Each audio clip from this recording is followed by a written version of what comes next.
Picture this. You buy a currency expecting it to skyrocket in value, only to watch it plummet and never recover for over 2 decades.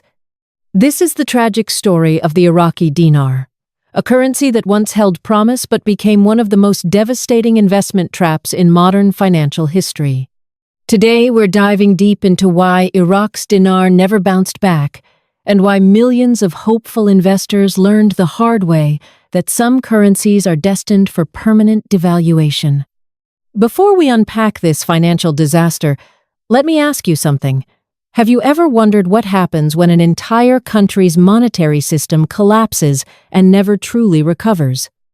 The Iraqi dinar represents one of the most extreme examples of currency destruction in recent memory, and understanding its fall reveals crucial lessons about geopolitics, economics, and the dangerous world of currency speculation.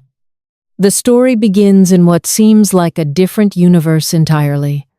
Back in the 1980s, the Iraqi dinar was actually a respectable currency. Hard to believe, right?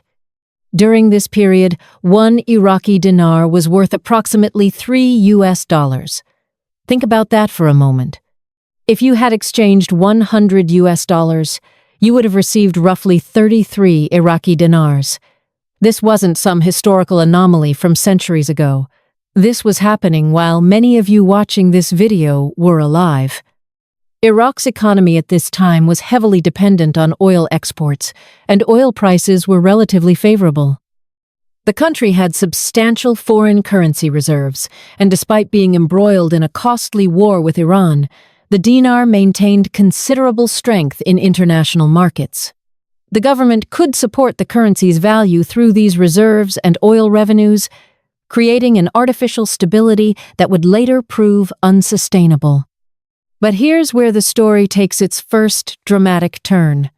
The Gulf War in 1991 marked the beginning of the end for the Iraqi dinar's strength. When coalition forces launched Operation Desert Storm, they didn't just target military installations. They systematically destroyed Iraq's economic infrastructure. Oil refineries, power plants, bridges, telecommunications networks, and industrial facilities were reduced to rubble. The economic sanctions that followed were absolutely devastating. These weren't just trade restrictions. They were comprehensive economic isolation measures that prevented Iraq from selling oil freely on international markets, importing essential goods, or accessing international banking systems. Imagine trying to run a country's economy while being cut off from the global financial system.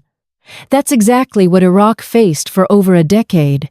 During this sanctions period, something fascinating and terrifying happened to the Iraqi dinar. The government, desperate to fund its operations and maintain some semblance of economic activity, began printing money at an unprecedented rate. This is where basic economics comes into play in the most brutal way possible. When you dramatically increase the supply of a currency without corresponding economic growth or demand, the value crashes.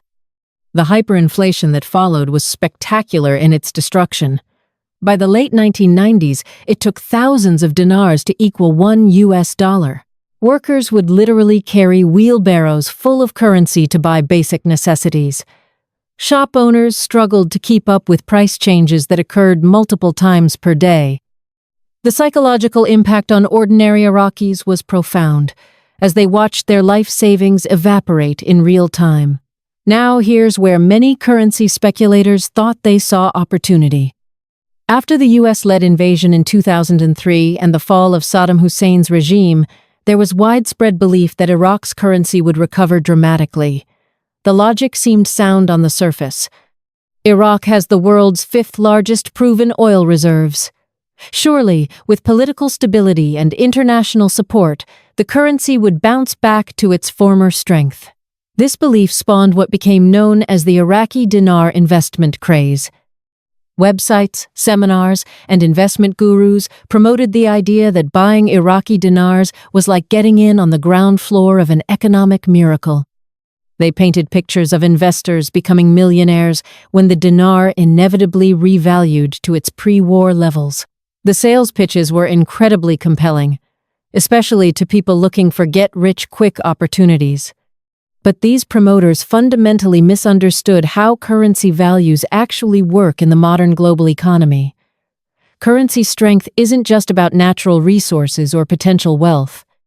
It's about economic stability, political institutions, productive capacity, international trade relationships, and dozens of other complex factors that Iraq simply didn't possess in the post-invasion period. The reality of post-2003 Iraq was far more complicated and challenging than the dinar promoters acknowledged. Instead of rapid reconstruction and economic growth, Iraq experienced prolonged instability, insurgency, sectarian violence, and institutional collapse. Government services barely functioned. Electricity was intermittent at best. Security was non-existent in many areas. Foreign investment, despite oil reserves, remained minimal due to these massive risks.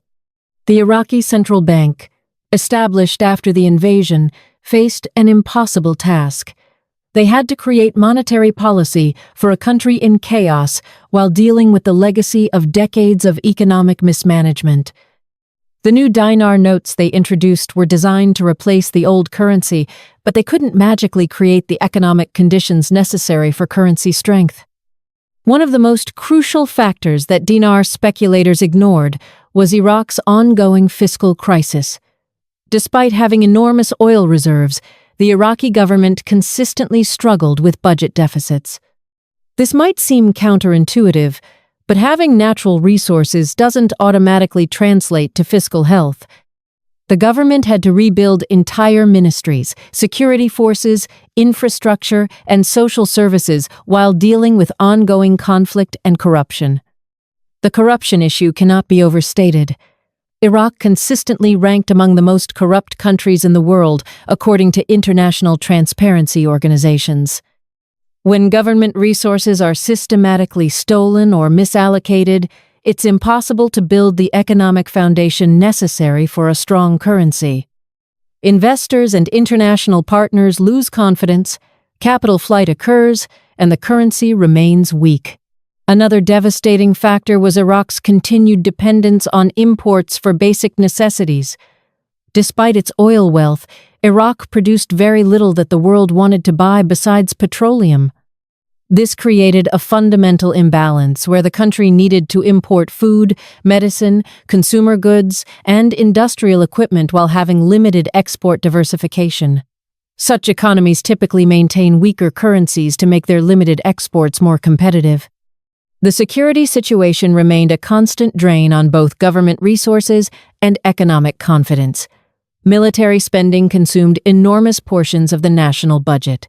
Business investment was minimal because companies couldn't operate safely or predictably.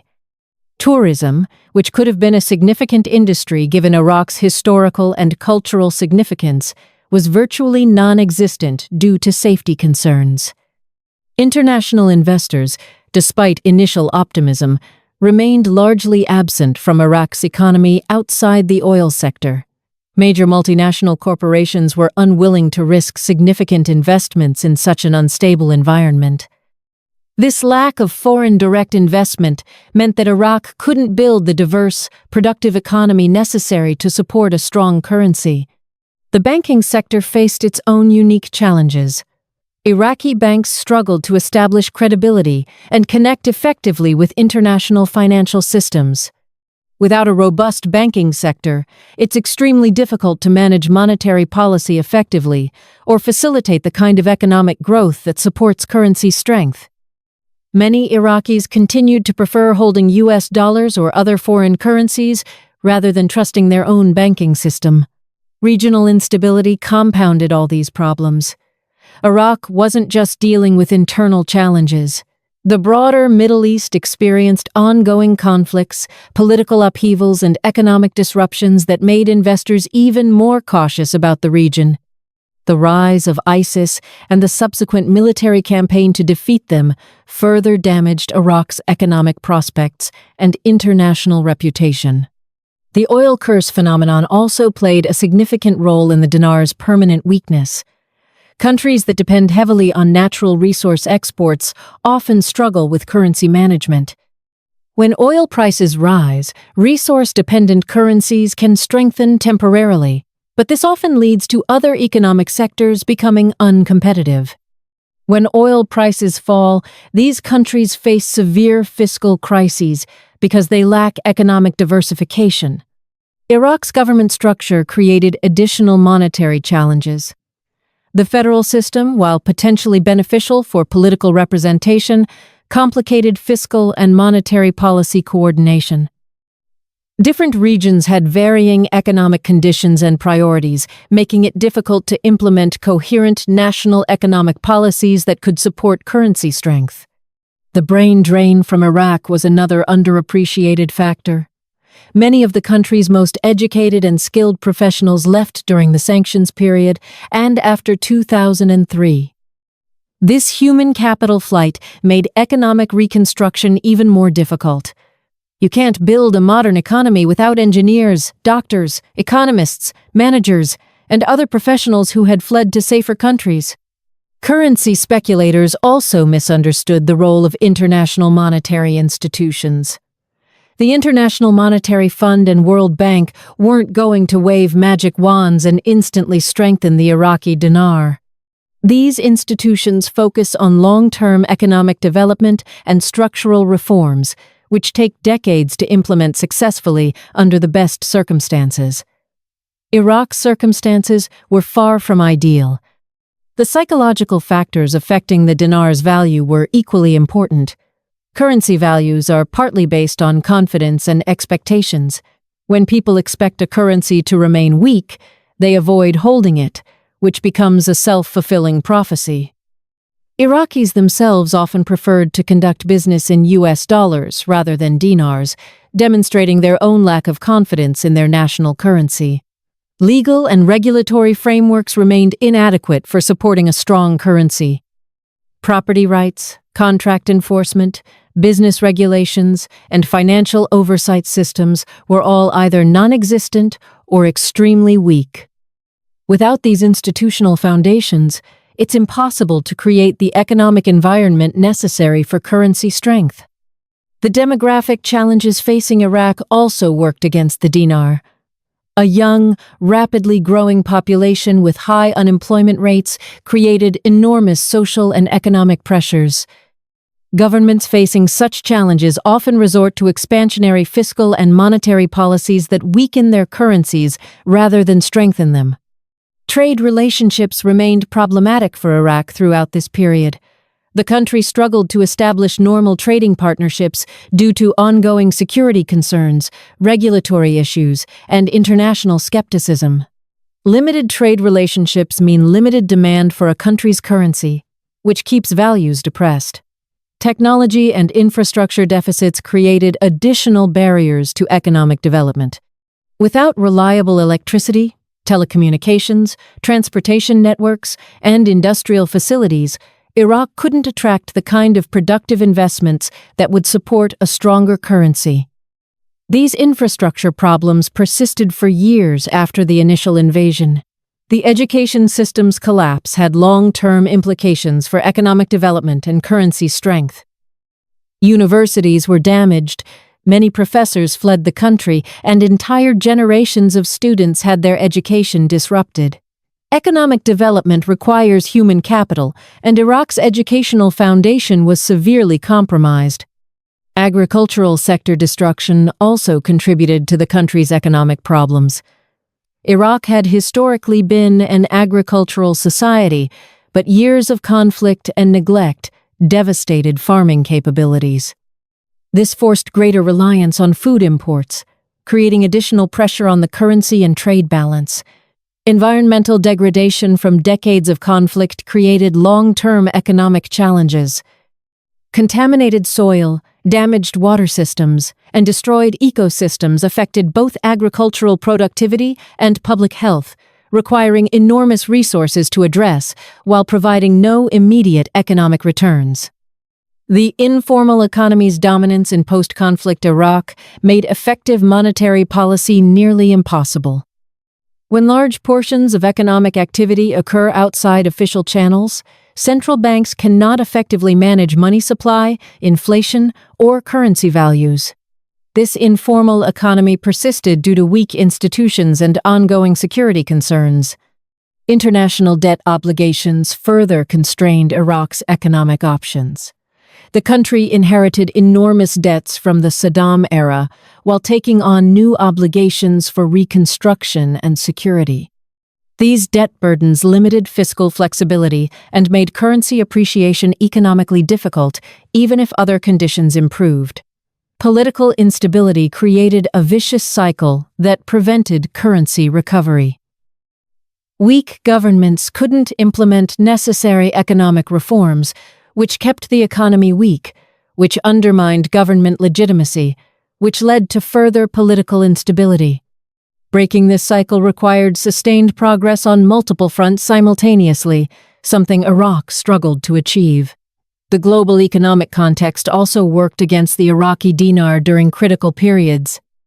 The 2008 financial crisis, European debt crisis, and other international economic disruptions reduced global appetite for risky investments in developing countries, particularly those facing Iraq's challenges. Social trust breakdown had profound economic implications that currency speculators completely ignored. When people don't trust their government, institutions, or fellow citizens, economic cooperation becomes extremely difficult. Building the social capital necessary for a thriving economy takes generations, not years. Cultural factors also influenced economic development in ways that affected currency strength. Traditional business practices, family-based economic networks, and cultural attitudes toward risk and innovation all shaped how Iraq's economy functioned during the Reconstruction period. The media narrative around Iraqi dinar investing often ignored these complex realities in favor of simple stories about oil wealth and currency revaluation potential. This led many well-meaning investors to make decisions based on incomplete understanding of the enormous challenges facing Iraq's economy and currency. Military spending continued consuming enormous portions of Iraq's budget even years after major combat operations ended.